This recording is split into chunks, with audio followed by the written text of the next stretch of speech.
నియోజకవర్గంలో ఆ రోజు ఆయన ఒక మంత్రి, ఆయన మండలం, ఆయన ఊరి పక్కన పట్టించుకున్న ఇది లేదు. మా మీదకి రౌడీల్ని 2 బస్సుల్లో రౌడీల్ని 2 బస్సుల్లో హిజ్రాల్ని పంపించినారు. ఘోరమైన పరిస్థితులు మేము చూసాం. నేనేమంటానంటే సొంత చిన్నాన్ని గొడ్డలతో నరికి గుండెపోటు అని చెప్పిన ఆనాటి వ్యక్తి. అవన్నీ నారాసుర చరిత్రను రాసి నమ్మి ఆయన అధికారంలోకి వచ్చే అవకాశం వచ్చింది. చంద్రబాబు నాయుడు గారి దొడ్లో పింక్ డైమండ్ ఉంది. నేను అందుకే అప్పుడప్పుడు చెప్తుంటా, ఒక రకంగా మా నాయకుడు సాఫ్ట్గా పోవటం, ఆ రోజు ఒక ఎస్పీని పంపించి, ఒక ఐపీఎస్ ఆఫీసర్ని పంపించి పట్టుకొని వచ్చి ఎక్కడుందో చూపించు పింక్ డైమండ్, లేకపోతే ఎత్తి లోపలేసు. ఆఖరనా ఆడ ధర్మారెడ్డి అసలు పింక్ డైమండ్ అనేది లేదని చెప్పింది విన్నాం. వివేకానంద రెడ్డిని మర్డర్ చేసి ఈ రోజుకి ఆయన కుమార్తె, మీ చెల్లెలు, ఆయన చెల్లెలు ఢిల్లీ దాకా కోర్టు చుట్టూ తిరగాల్సిన పరిస్థితి ఏర్పడింది. 2 చెల్లెళ్ళు ఉంటే 2 చెల్లెళ్ళు మాకు న్యాయం చేయండి, మాకు రక్షణ కల్పించండి. ఒక సొంత చెల్లెలు, ఒక చిన్నాన్న కూతురు. ఇటువంటి పరిస్థితుల్లో ఇంకా 5 సంవత్సరాల్లో రాష్ట్రంలో ప్రజలకు రక్షణ కలిగద్దని ఎట్ట ఊహించగలం? కానీ ఇంత దారుణాలు చేస్తారని చెప్పేసి మనం ఎప్పుడు చూడలే.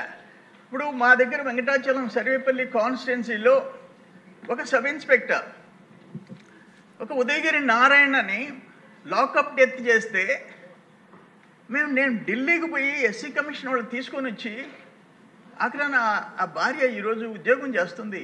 కరుణాకర్ ఆత్మహత్య చేసుకొని లెటర్ రాసి కావల్లో చనిపోతే నేను ఎస్సీ కమిషన్కి రిప్రజెంట్ చేసి ఈరోజు అమ్మాయి ఉద్యోగం చేస్తుంది. ఆ కరుణాకర్ ఆత్మహత్య చేసుకున్నప్పుడు లెటర్ రాసి వైసీపీ నాయకుల పేర్లు చెప్పి చనిపోతే ఆ భార్యని పరామర్శించేదానికి మా యువ నాయకుడు లోకేష్ బాబు గారు వస్తే మేమందరం ఆయనతో కూడా రోడ్లో నడిచిపోయినామని మా అందరి మీద కేసులు పెట్టే పరిస్థితి వచ్చింది అధ్యక్ష. అంటే నడిచిపోకూడదు. అమరావతి అక్క చెల్లెళ్ళు పాదయాత్ర తిరుమలకి చేస్తుంటే పొదలకూరు మండలం తిరిగిపోయేటప్పటికి ఒక ఓపెన్ రోడ్డు పక్కన ఉండే ఒక ల్యాండ్లో టెంట్లు వేసి మేము భోజనాలు పెట్టించేదానికి మిట్ట మధ్యాహ్నం ఎండలో వేస్తే పోలీసులు వచ్చి ఆ టెంట్లు పెరికేసి మీకు పర్మిషన్ చూపించండి అని పెరికేస్తే రోడ్డు మీద అక్క చెల్లెళ్ళు రోడ్డు మీద భోజనం చేయాల్సిన పరిస్థితి, చెట్ల కింద నిలబడి అటువంటి దుర్మార్గాలన్నీ మేము చూసాం అధ్యక్ష. ఇది ఒకసారి ఒక ఇల్లీగల్ మైనింగ్లో, ఇంకొకటి గ్రావెల్, సర్వేపల్లి రిజర్వాయర్లో విపరీతంగా గ్రావెల్ ఎత్తేస్తున్నారు వితౌట్ పర్మిట్. మా వాళ్ళు 10 మంది పోయి ఆ మెజర్ చేసి దానికి ఎంత లోతు ఎంతని టేప్ ఎత్తుకోపోతే వాళ్ళ మీద దాడి చేసి వాళ్ళ మీద రౌడీ షీట్లు ఓపెన్ చేసిన పరిస్థితి. ఆఖరాన మేము సమాచార చట్టం కింద ఆర్టీఐ కింద పెడితే ఎవరి మీద ఉన్నాయి పర్మిట్లు? మాగుంట శ్రీనివాసురెడ్డి ఒంగోలు ఎంపీ మీద కూడా పర్మిట్లు తీసుకొని ఆయన ఫోర్జరీ సంతకాలు పెడితే ఈరోజు విచారణ జరుగుతుంది అధ్యక్ష. ఇటువంటి ఘోరాలు నేరాలు మనం ఎప్పుడు చూడలే. ఆ కరిముల్లా ఉదయగిరి నారాయణని చంపేసిన కాక అంటే అతనికి ఆ రోజు కోవిడ్ నడుస్తుంది, ఎవరనే చూడ్డు. ఎవరో పిల్లలు 22 ఏళ్ల పిల్లోడు ఉస్మాన్ వెంకటాచలం ఎక్కడో చెట్టు కింద బీరు తాగుతున్నారు 2-3 ఫ్రెండ్స్తో. ఇతను పోయి కొడితే అతను ఒళ్ళంతా నొప్పులతో 22 ఏళ్ల కుర్రోడు, పెళ్లి కాని కుర్రోడు ఇంటికి పోతే వాళ్ళ అమ్మ చెప్పింది, ఓపెన్గా చెప్పింది, అయ్యా రాత్రి ఒళ్ళు నొప్పులు కరిముల్లా ఎస్ఐ కొట్టాడు అని అంటే నేను కాపటం పెట్టాను, ఉదయం లేచేటప్పటికి మంచం మీద శవంగా తేలాడు అని చెప్పింది. ఇంకొక కుర్రోడు 45 సంవత్సరాలు షాజహాన్ పక్కన కనుపూరు, ఆ కోవిడ్ టైంలో ఒక షెడ్లో, అంటే రైతులు పంప్ చేసుకునే షెడ్లో చీట్ల ప్యాక్ ఆడుతుంటే 3-4 ఇతను కొడితే పక్క రోజు అంతా వాళ్ళ భార్య తల్లి ఎతికితే ఒక గెనం పక్కన డెడ్ బాడీ ఉంటే అది తీసుకుపోతే మేమందరం వాళ్ళని మా తెలుగుదేశం మైనారిటీ సెల్ అధ్యక్షుడు నంద్యాల నుంచి కూడా పిలిపించాం. ఆ కుటుంబాలన్నీ పరామర్శించాం, మేము చేయగలిగిన చిన్న సహాయం చేశాం. అదే కరిముల్లా బంగారం దొంగతనం కేసులో దొరికి మన సస్పెండ్ అయినాడు. నెల రోజులకి రీఇన్స్టేట్ అయినాడు. 3 హత్యలు. నేను హోమ్ మినిస్టర్ గారిని ఒకటే అడుగుతుండా, మా ముఖ్యమంత్రి గారు ఉండారు అడుగుతుండా, నేను వాళ్ళ మీద కక్ష కాదు, ఇటువంటి చెయ్యి దుందుడుకు ఉండి ఇప్పటికి 3 చంపేసి ఒక గిరిజన్ పనికి రాకుండా పోయినాడు. కొడితే అతను ఒక గిరిజన్, ఈరోజు పెళ్లి లేదు ఏమీ లేదు, ఆ బ్రెయిన్ దెబ్బతిని, అటువంటి అతని మీద సిఐడి 3 హత్యకి కారకుడైన వ్యక్తి మీద సిఐడి ఎంక్వైరీ చేయించాలా? అంత ఘోరమైన చరిత్ర ఉండే వాళ్ళని శిక్షించాల్సిన అవసరం ఉంది, ప్రజలకి రక్షణ కల్పించాల్సిన అవసరం ఉంది. అధ్యక్ష, నేనేమంటానంటే ఈ మా అమరావతిలో వాళ్ళతో కూడా నడిచినందుకు మా మీద కేసులా? కరుణాకర్ ఆత్మహత్య చేసుకుంటే వాళ్ళ కుటుంబాన్ని పరామర్శించేదానికి లోకేష్ బాబుతో కూడా రోడ్డు మీద నడిస్తే కేసులా?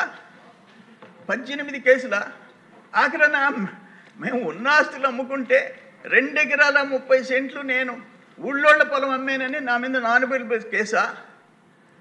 ఇటువంటి ఘోరాలు జరిగినాయి అధ్యక్ష. అన్ని జిల్లాల్లో జరిగినాయి. డ్రైవర్ సుబ్రహ్మణ్యాన్ని మనం చూసాం, డోర్ డెలివరీ చేసి ఆయన్ని పక్కన పెట్టుకున్న ఆ పార్టీ నాయకుడు. అందుకని నేనేమంటానంటే, లాస్ట్ టైం అన్యాయాలు, ఘోరాలు, నేరాలు జరిగినాయి. నేను అందరి జోలికి మనం కక్ష సాధించబడలే, కానీ దుర్మార్గులను మాత్రం వదిలిపెట్టకూడదు అని చెప్పేసి ఈరోజు ఆ రుస్తుం మైన్లో ఆ బ్లాస్టింగ్, నేను deputy director explosives, prime minister వాళ్ళకి లెటర్ పెట్టింది కాక వైజాగ్లో డిప్యూటీ డైరెక్టర్ ఎక్స్ప్లోజివ్స్ ఉన్నాడు, ఆయనకి ఇవన్నీ పంపిస్తే తిరిగి ఆయన కలెక్టర్కి పంపించాడు. కలెక్టర్, ఎస్పీలు డమ్మీలుగా మారిపోయినారు. ఆ రోజు పరిస్థితి, మాట్లాడని పరిస్థితి. అందుకని ఇంత ప్రత్యక్షంగా నేను ఇవన్నీ మెయిల్స్ పెట్టాను. నేను ఆ లొకేషన్స్ తీసి మెయిల్, నేను ఊరికే ఏదో ఫోటోలు పెట్టలేదు, టైం, లొకేషన్, డేట్ కంప్లీట్గా ఉంది. ఇంత ఎవిడెన్స్ క్రియేట్ చేశాం. కానీ వాళ్ళని, అటువంటి దుర్మార్గుల్ని మాత్రం శిక్షించాల్సిన పరిస్థితి ఉంది. ఇంకొకటి హోమ్ మినిస్టర్ గారికి నేను చెప్పేది ఏంటంటే, గిరిజనులు అమాయకులు, నిరక్షరాస్యులు, వాళ్ళు మోసపోయే దానికి ముందుండేవాళ్ళు, వాళ్ళ భూములు రాష్ట్ర వ్యాప్తంగా, నేను చెప్పేది, ఎవరైతే గవర్నమెంట్ భూములు ఆ ప్రీ హోల్డ్ అని ఒకటి పెట్టుకొని అంతకుముందు రికార్డ్స్ మార్చి, ఇవన్నీ నా కాన్స్టిట్యున్సీలో 6.5 ఎకరా 7 మంది గిరిజనులు 1 ఎకరా 35 లక్షల లెక్కన వాళ్ళ చేతిలో ఏదేదో చెప్పి ఆ పేపర్స్ తీసుకొని మోసం చేసుకొని వేరే కంపెనీకి అమ్మేసింది నేను బయట తీస్తున్న ప్రయత్నం చేస్తున్నాను. అందుకని వాళ్ళ విషయంలో హోంశాఖ ప్రత్యేకమైన వాళ్ళకి రక్షణ కల్పించేదానికి ఒక కన్నేసి పెట్టాల్సిన అవసరం ఉందని చెప్పేసి తెలియజేస్తూ సెలవు తీసుకుంటున్నాను అధ్యక్ష. ధన్యవాదాలు. విష్ణుకుమార్ రాజు గారు.